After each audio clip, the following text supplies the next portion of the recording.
आज का हमारा टॉपिक है हिस्ट्री ऑफ इंग्लिश लैंग्वेज। तो जो इंग्लिश लैंग्वेज है वो आज मैंड्रीन चाइनीज़ के बाद दुनिया में सबसे ज़्यादा बोली जाने वाली भाषा है। ये भाषा बहुत सारी भाषाओं से मिलकर बनी है। सबसे ज़्यादा इसमें अंश जो पाए जाते हैं वो लैटिन भाषा के पाए जाते हैं। हालांकि लैटिन भाषा आज तो बहुत कम बोली जाती है, लेकिन इंग्लिश भाषा पर इसका बहुत ज़्यादा इन्फ्लुएंस है। इसके अलावा जर्मन और फ्रेंच लैंग्वेज का भी बहुत ज़्यादा इन्फ्लुएंस है।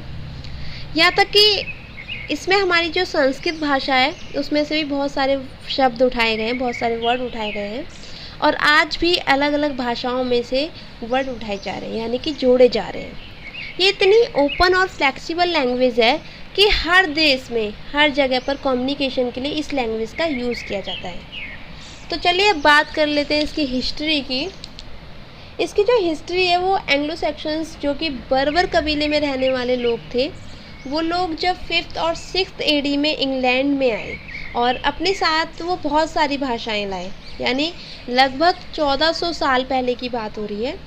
तो ये एंग्लो सेक्शंस यहाँ आकर बसे और अपने साथ ये जिन भाषाओं को लाए, जिन भाषाओं का ये आपस में कम्युनिकेशन के लिए इस्तेमाल करते थे, यूज़ करते थे, उन्हीं में से एक थी इंग्लिश। बट ये इंग्लिश आज की इंग्लिश से बहुत अलग थी, यानी ओल्ड इंग्लिश थी। और 11वीं सेंचुरी यानी कि 11वीं शताब्दी तक ऐसी ही इसी टाइप की ओल्ड इंग्लिश बोली जाती थी इंग्लैंड में।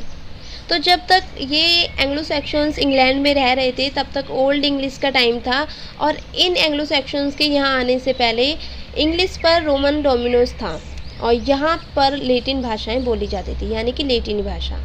आपको पता ही होगा कि बाइबल भी पहले इंग्लिश में नहीं थी, लैटिन में थी। इसके बाद इसे बाद में ट्रांसलेट करवाया गया था।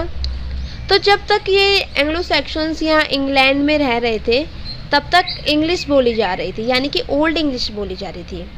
फिर यहाँ पर नॉर्मन कॉन्क्विस्ट हुई और नॉर्मन कॉन्क्विस्ट के बाद मिडल इंग्लिश का जो टाइम है वो शुरू हुआ, यानी कि 11वीं सेंचुरी के बाद से मिडल इंग्लिश लिटरेचर का टाइम आया और तब इंग्लिश लैंग्वेज पर फ्रेंच इन्फ्लुएंस पड़ा। मिडल इंग्लिश का जो टाइम मानेंगे वो मानेंगे 1066 से 1500 ईस्वी तक। अब जैसा कि मैंने आपको बताया कि नॉर्मन कन्क्विस्ट के बाद में इंग्लिश लैंग्वेज पर फ्रेंच प्रभाव पड़ रहा था, फ्रेंच शब्द भी शामिल हो रहे थे। इस लैंग्वेज ने अपनी फ्लेक्सिबिलिटी की वजह से इंटरनेशनल कम्युनिकेशन पर अपना यानी उस समय के अनुसार इतने चेंजेस लाए। आज भी समय के अनुसार चेंजेस लाए जा रहे हैं। चेंजेस लाने का मतलब है दूसरी भाषाओं में से शब्द उठाना। जैसे हमारी भाषा में से इसमें जेल, जंगल, कर्म ऐसे शब्द इन्हें जोड़े गए हैं।